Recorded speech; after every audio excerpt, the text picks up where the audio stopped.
Hey class, let's talk about Chapter 4. We finally start getting into some nuts and bolts of visual merchandising. Starting over on page 54, the very first line is interesting. It says, essential to the success of every operation that deals with consumers is the ability to motivate potential customers to come inside. It's great that you have a great window display or whatever you've got going on, but unless you can draw that potential buyer into your store, their checkbooks don't open. So you've got to get them in the store. We talk about on pages 54, 55, 56 a little bit. We start looking at the exteriors of the buildings. We have Tony Bahama stores down on page 55.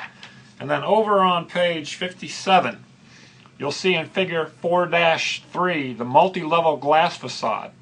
Now that's probably what you're seeing more and more of today, but then if you'll do me a favor and look at figure 4-4, this is an older, more traditional style. It's called the the parallel to sidewalk configuration.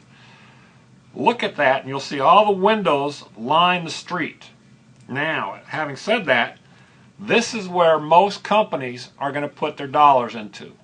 If you have a display that long with all those separate windows, that's where your bread and butter is going to come from.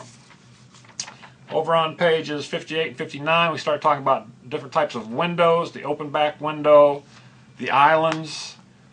Islands are probably not used as much as they used to be, but they are still a way to utilize space that otherwise wouldn't be used.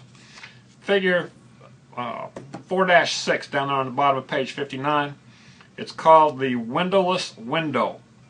You see a lot of these popping up all around the places. The biggest problem with this is security. Just looking at this picture, you can see how easy it would be to just walk up, grab something, and you'd be gone before anybody could catch you. So security could be an issue with that. And the additional cost in security might just eliminate any additional sales you would get from having that openless window, or that windowless window. Then on page 60 and 61, we start talking about entranceways. They've got some grand designs over there on page 61 in figures 4-8 and 4-9. Very important are the entranceways because that's what's going to draw the attention. Then starting on page 61, we start talking about interiors. When you're talking about interiors, you start talking about fixturing, and fixturing is over on page 62. It includes a whole bunch of stuff. Anything that's not being sold is a fixture. Then if you look with me on the, it doesn't really give me pages, it talks about color plates 1-7, and it goes all the way through 7. Just focus, if you would, on one color. Look at the amount of green in each of these pictures. The concept of going green is used in these displays to convey the message of protecting the environment.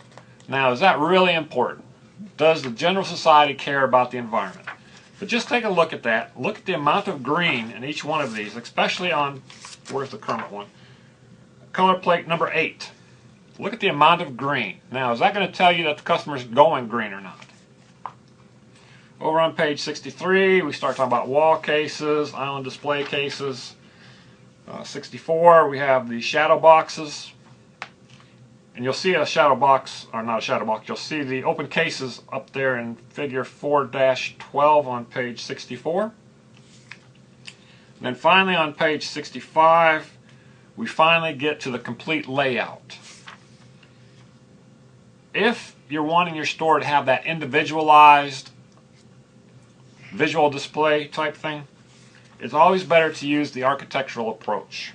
You'll see some on page 66, how they used unique fixturing coupled with company storage provided. Would that get you to buy this item? Just looking at those pictures, if you're walking, one, would it get you into the store? Two, would it get you to open your purse and your pocketbooks? So again, if you're looking for that individualized approach to it, an architect might be your best bet. So again, finally in Chapter 4, we're starting to actually get into the visual merchandising.